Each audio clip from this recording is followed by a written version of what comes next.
Hello friends, स्वागत है आप सभी का। बौद्ध तथा जैन धर्म से संबंधित कुछ हम लोग प्रश्न देखेंगे। तो चलिए देखते हैं कौन कौन से प्रश्न बन सकते हैं। यहाँ पे 16 महाजनपदों का उल्लेख कहाँ मिलता है? 16 महाजनपदों का जो उल्लेख है ये बौद्ध ग्रंथ के अंगुत्तर निकाय से, और जो जैन धर्म है, जैन धर्म के भगवती सूत्र से 16 महाजनपदों का उल्लेख हम लोग को मिलता है। तो इसका उत्तर दोनों हो सकता है कि अंगुत्तर निकाय से भी मिलता है और भगवती सूत्र से। अगला क्वेश्चन देखते हैं। महावीर की मृत्यु कहाँ हुई थी? महावीर की मृत्यु जो हुई थी वो पावापुरी में हुई थी। पावापुरी में महावीर की मृत्यु हुई थी। अगला क्वेश्चन, बौद्ध साहित्य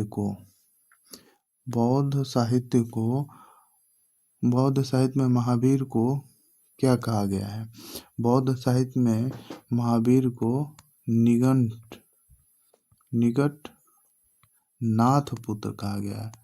निकटनाथ पुत्र कहा गया है। निकटनाथ पुत्र बौद्ध साहित्य में महावीर को कहा गया है। अगला क्वेश्चन, जैन साहित्य को क्या कहते हैं? जैन साहित्य जो है उसको अंग कहते हैं। जैन साहित्य को अंग कहते हैं। अगला क्वेश्चन, जैन धर्म का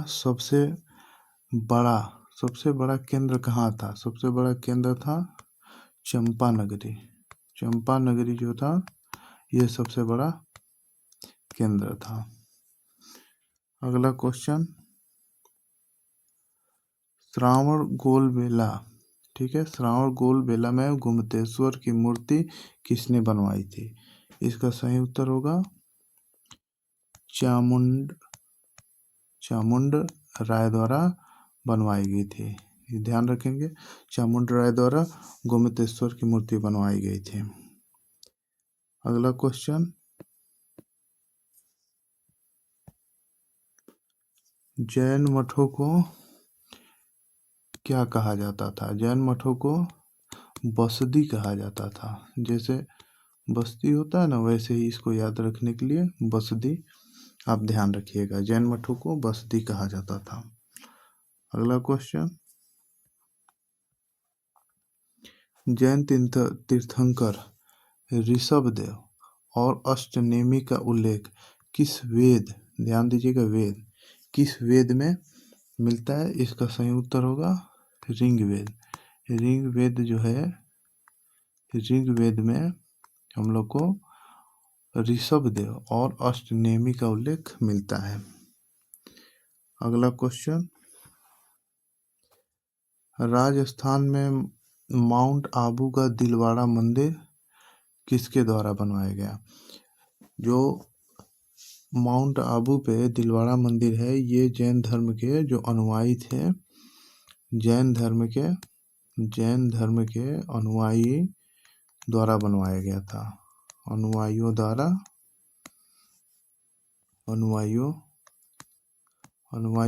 बनवाया गया था। अगला क्वेश्चन, महावीर की पहली महिला, यहाँ पे गलत हो गया है, भिक्षिणी कौन थी? इसका सही उत्तर होगा, महावीर की जो प्रथम भिक्षिणी महिला थी वह चंपा के जो शासक थे, चंपा के शासक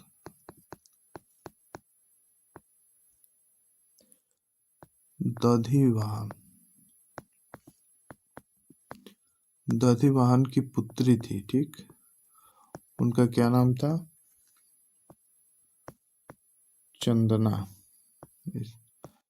उनका नाम था, जो कि दधिवाहन की पुत्री थी। ये इनकी पहली महिला भिक्षुणी थी। अगला क्वेश्चन,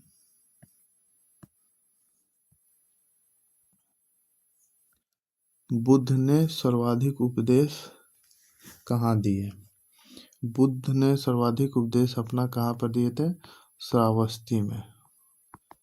श्रावस्ती में बुद्ध द्वारा सबसे ज्यादा उपदेश दिए गए थे। अगला क्वेश्चन, बौद्ध साहित्य के 3 पिटक कौन कौन से हैं?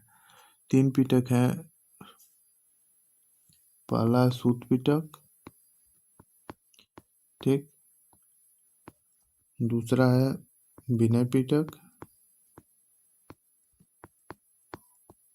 और तीसरा है अभिधम्म पिटक। जो सूत पिटक है, सूत पिटक में बुद्ध के धार्मिक विचार, इसमें बुद्ध के धार्मिक विचार के बारे में और उनके वचनों का संग्रह है। विनय पिटक में क्या है? विनय पिटक में बौद्ध धर्म, जो बौद्ध धर्म का दर्शन वो और नियम जो है वो इसमें दर्शाया गया है। और अभिधम्म पिटक में बुद्ध के दार्शनिक, जो दार्शनिक विचार हैं वो इसमें दर्शाया गया है। अगला क्वेश्चन,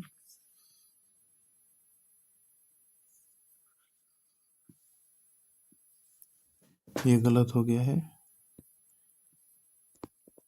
ये आजीवक संप्रदाय, आजीवक संप्रदाय की स्थापना किसने की थी?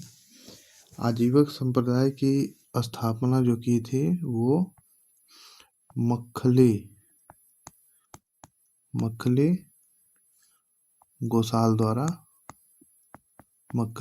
द्वारा किया गया था। तो याद रखेंगे, आजीवक संप्रदाय की स्थापना मक्खली गोसाल द्वारा किया गया था। अगला क्वेश्चन, तथागत तथा शाक्य मुनि नाम से किसे जाना जाता है? बुद्ध को ही तथागत और शाक्य मुनि के नाम से जाना जाता है, याद रखेंगे। अगला क्वेश्चन है,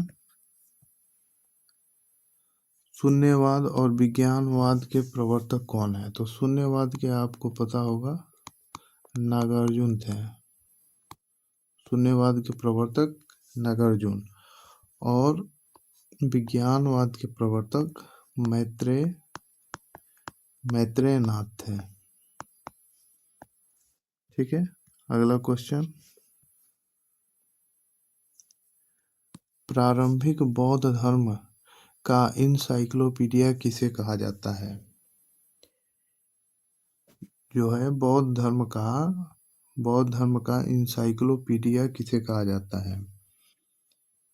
इसका सही उत्तर होगा सूत पिटक। सूत पिटक जो है, सूत पिटक को इंसाइक्लोपीडिया कहा जाता है, ठीक है, ध्यान रखिएगा। सूत पिटक को ही इंसाइक्लोपीडिया कहा जाता है बौद्ध धर्म में। अगला क्वेश्चन, बुद्ध के पंचशील सिद्धांत का वर्णन किस उपनिषद में मिलता है? उपनिषद के मतलब किस उपनिषद में मिलता है?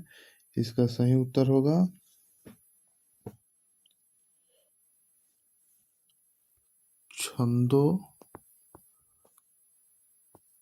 छंदोग्य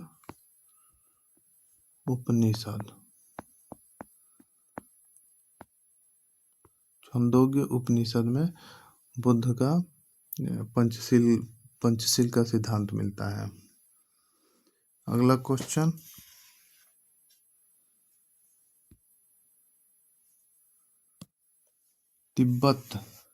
तिब्बत में बौद्ध धर्म का प्रचार प्रसार करने वाले बौद्ध भिक्षुक कौन थे?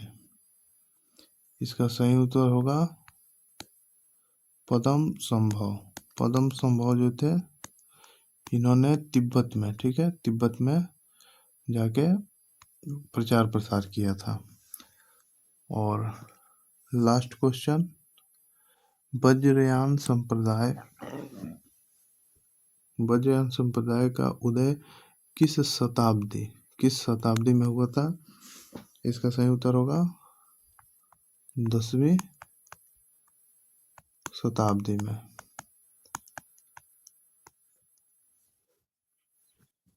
अभी तक वीडियो अच्छा लगा हो तो वीडियो को शेयर करें, लाइक करें और सब्सक्राइब करें। Thank you.